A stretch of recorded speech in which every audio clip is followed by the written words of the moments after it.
Hey guys, welcome back. Today I want to talk to you about the amazing axe throwing stand that I built here in my backyard, the three-eyed monster, as well as talk about some of my favorite things to throw at it. Axes, knives, stars, all that cool stuff. This is one of the things that my sons and I have really enjoyed over this past summer, and I think it's an activity that you can get into for very little cost and a pretty low learning curve as well. I'll explain what I mean. Stick around, we're gonna have some fun.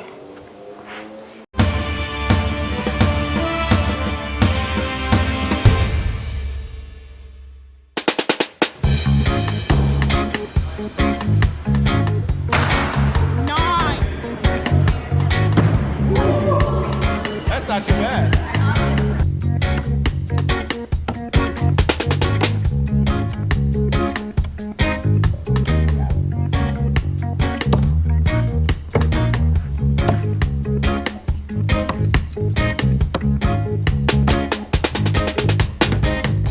So I've got all the throwers here on this countertop. Let's do a quick rundown on everything. This is the entire collection.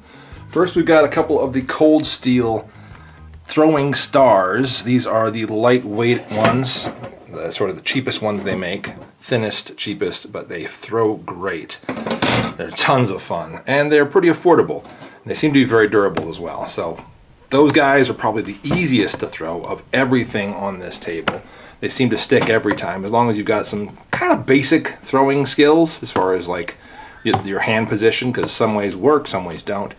But as long as you sort of position your hand properly and throw that sort of at the right angle, they will stick every single time. So these are very satisfying, very fun to throw. If you're just getting into something, buy throwing stars first, because you'll have the most fun with these, which will inspire you to have more fun with other things. Let's get into the next thing. These are some cold steel throwing knives. These are the Pro Balance and the Sure Balance. The Pro Balance used to have handles on them. They kind of rattled off after throwing them a whole bunch of times. I just unscrewed them and threw them away. So they actually throw really well without the handles. So these are, I have actually one more of these, but it's tied up somewhere else. So I have 4 total. I just throw the 3 typically. Next, these SOG tomahawks are actually made for throwing. And these, as far as tomahawks are concerned, are extremely fun. They turn very predictably. They stick very easily with both a pointed end and the blade end. And they're very, very lightweight. They came with paracord wrapped up to some point around here. After throwing them a little while, that started to shred and kind of unravel, so I got rid of all that paracord, and I throw them without the cord. And they stick and they throw very easily, very reliably without the cord. Even better, in my opinion. One of the main things that makes the throw easily without the cord is the fact that you can throw 3 into the same target. You don't have to worry about shredding that cord by hitting it with the second throw or third throw. That's kind of one of the key things. So I would say always take off the cord if you buy this set right here. I'll have all these linked in the description. The SOG FastHawk, one of the most satisfying throwers there are. These things are nice, heavy thunkers. When you throw them, they boom, just, oh, they feel so good throwing these things. And again, you've got a blade, and you've got sort of this corner here as a penetration point, that corner, just the face, and then you've got the spike as well. So it's really easy to throw tomahawks like this. One of the things that makes them, any tomahawk, really easy to throw is the fact that this this head that goes sort of horizontally, perpendicular to the handle, it has sort of a rudder effect. If you think of fluid friction, it is obviously you're throwing through air, which is a fluid. And if you think about water and sort of the fact that a rudder helps a boat kind of maintain its direction, that works as a sort of a rudder. And so instead of these things turning in the air like this as they're throwing, they stay straight like that as they turn. So throwing tomahawks for that reason is a lot of fun. Very predictable as far as how they throw, how they stick. Love them. On to the Schrades. Yeah, these are a handful of Schrades that I have, but these Schrade throwing knives are actually quite fun. Super affordable. I've got 5 there, and if you look it up, you'll see that there's actually supposed to be 6. There was 6 originally. I've lost the 6th one somewhere, or one of the kids lost it. It'll turn up eventually. It's been lost before, so anyway, I'm not too concerned about it. It'll show up rusted, we'll clean it off, and we'll keep throwing it. While they're very fun, they can be challenging at a distance with multiple turns. I'd say one turn is usually pretty easy. A half turn is very easy. 2 turns gets to be tricky. Same goes with the larger ones. Exactly the same, but just larger. So that comes in a pack of 6. That comes in a pack of 3. These Schrades are fun. They're cheap, but you know, be aware of their limitations. And that brings us to the stars of the show, the real awesome ones on the table. And they weren't on the table before, were they? Yeah, that's some camera trickery for you. These are the Cold Steel competition throwers, formerly the Axe Gang Hatchet, basically.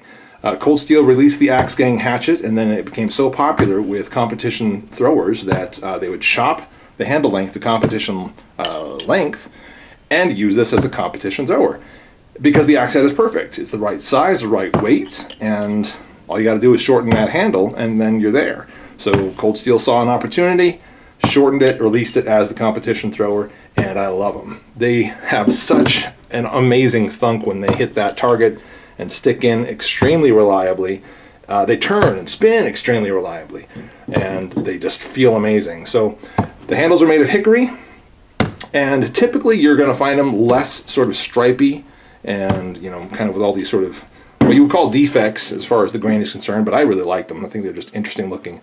I went into Blade HQ actually and asked Melinda, the lady behind the counter, if she would pick out some really interesting looking ones as far as the wood grain in them. And that's what she did for me. So I'm sure she'd do that for you if you went in and decided to buy them from Blade HQ as I did. That's it. That is the whole selection of the throwers. We love them.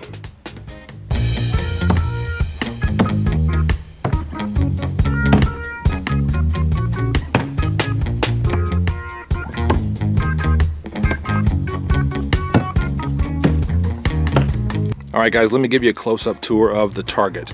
As you can see here, we've got some giant rounds. What are these? I think they're 20 to 24 inches, fairly large. Found them for free. Looking around on local classifieds and just asking people if I could have their chopped down wood. And what they typically do, you know, I'll find someone who's cut down a tree that they no longer want, maybe that's dead, and they just leave it out and they'll say, come and take it. And so I'll come and get one of these big rounds, bring it here, and use it as my throwing stump. So that is sort of the starting point. But where do we go from there? Well, I wanted them a little bit higher. I didn't want them resting on the ground. So I built this big stand for them. And the way this stand is constructed, as you can see, I've used 2x6s, or are they 2x8? I think they're 2x6. Yeah, 2x6s as sort of the main frame of the whole thing. And I've used this big 8x4 plywood there, and this is all just exposed to the elements, so it's going to wear down over time. And you can see I've got one kind of as a floor right there for them to bounce back on without sort of getting dull on the gravel every time they hit the ground. And then I've got a few pieces of scrap there, and they're obviously sort of to deflect misses and whatnot. Also, we've got this sort of fencing up here. You can see that, and that is intentionally loose because when stuff bounces up and hits this just kind of stretches and makes it completely lose its momentum, and it drops to the ground. So we don't have a lot of issues with it going over the fence and getting lost, which is important. You can see that it seems like there's nothing behind that 4x8, but in fact there's quite a bit. But we've got a brace there, one underneath all of there to kind of protect that, or I should say to support those stumps from underneath. But they really have the support in the back. So let's transition to the back and show you how all of that is built. Okay, here at the back you see a big 2x6 that is basically supporting all of those stumps. They are all resting up against that. They're also drilled into from behind. There's one of the screws, and that's just kind of holding the stump in place. I've got a few of those in different places, and they just screw into the back of the stump, and so it never sort of peels off by accident. They are leaning back, so gravity's helping.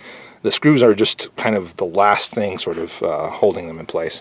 And then as far as the frame of the entire thing, you see here, we've got that 2x6 and another 2x6 and this carriage bolt going down the middle, and it's just kind of going down to the ground, and that's it. And so that braces it from behind. The whole thing is there in the front, and then we've got one more bracing down to the ground from behind. So pretty simple. We don't have like a cross brace on the back here. I thought about doing that, but then as I kind of started building it out and setting it up, I felt like it really didn't need it. That carriage bolt is doing a lot of work as far as supporting all of this, and the 2x6s are kind of doing the rest. So as far as the construction, I feel pretty good about it. It's held up for many throws. I'm really not concerned about it falling apart or anything like that. It's lasted months with, again, almost daily throwing activities out here. So as far as the durability of it, as far as the ease of use and so forth, and as far as how easy it is to build, I think it's great. So that's a look at the Target.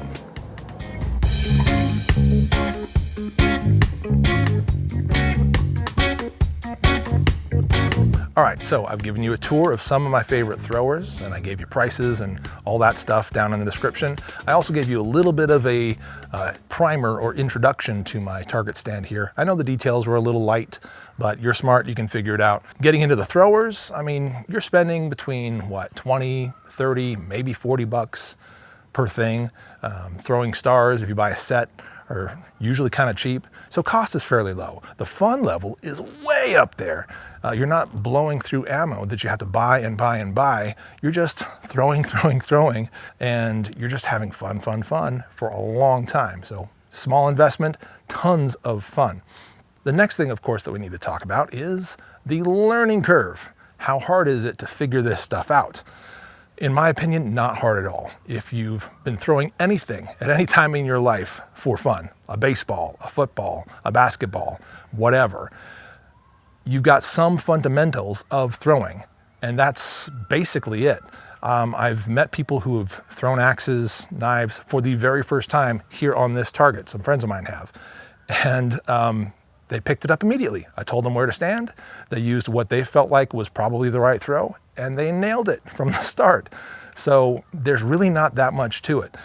So as far as being accurate, having your thrower actually hit the target that you're aiming for, I can't really teach that. It's just learning to be accurate with your throws. But as far as making it stick, there's really two things you got to remember. Number one, your distance, and number two, just be consistent. So what do I mean when I say your distance? Well, everybody's body mechanics are a little different. I'm about 6'2", and the way I throw, the way I grip might be a little different from the way you grip. Everybody wants to grip something a little differently. And so what works for me may not work for you. You might want to hold it, I don't know, higher up here, or like this, or two-handed. A lot of folks like throwing two-handed.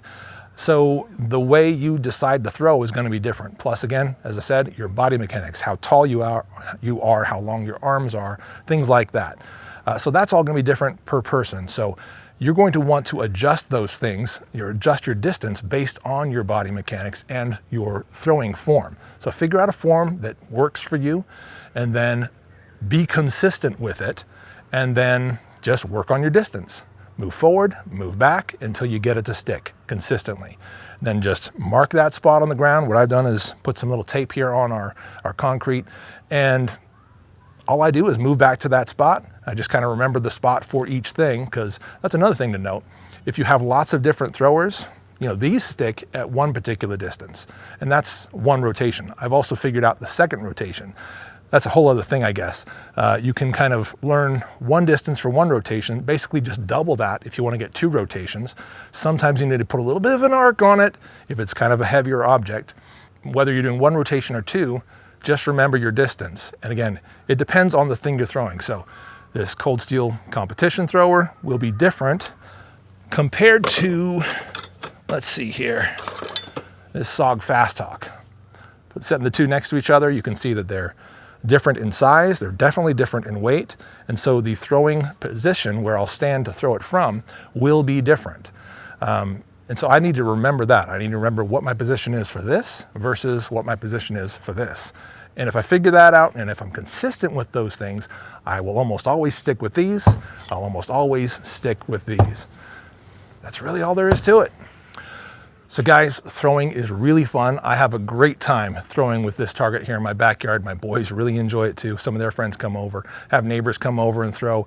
It's a great time. It's a great little thing to bring people together, By the way, if you don't have the means to put something like this in your backyard, there are some great places where you can go and actually just sort of pay to use their facility and do some axe throwing. Prodigious Entertainment in Pleasant Grove is one of my favorite places to go if I'm going to take the kids out or take some friends out or go out for some other purpose. But there are lots of other places around Utah and probably, hopefully, in your state as well. Throwing is quickly becoming one of my favorite pastimes. It's definitely a fun little stress reliever and just a fun I don't know, sport, pastime. But this has been my video on some basic throwing fundamentals, as well as a basic target, as well as some of my favorite throwers, and I hope you've enjoyed it. As I said before, all these links are down in the description if you want to buy any of this throwing gear. I'm a late Boy Scout. Thanks for watching.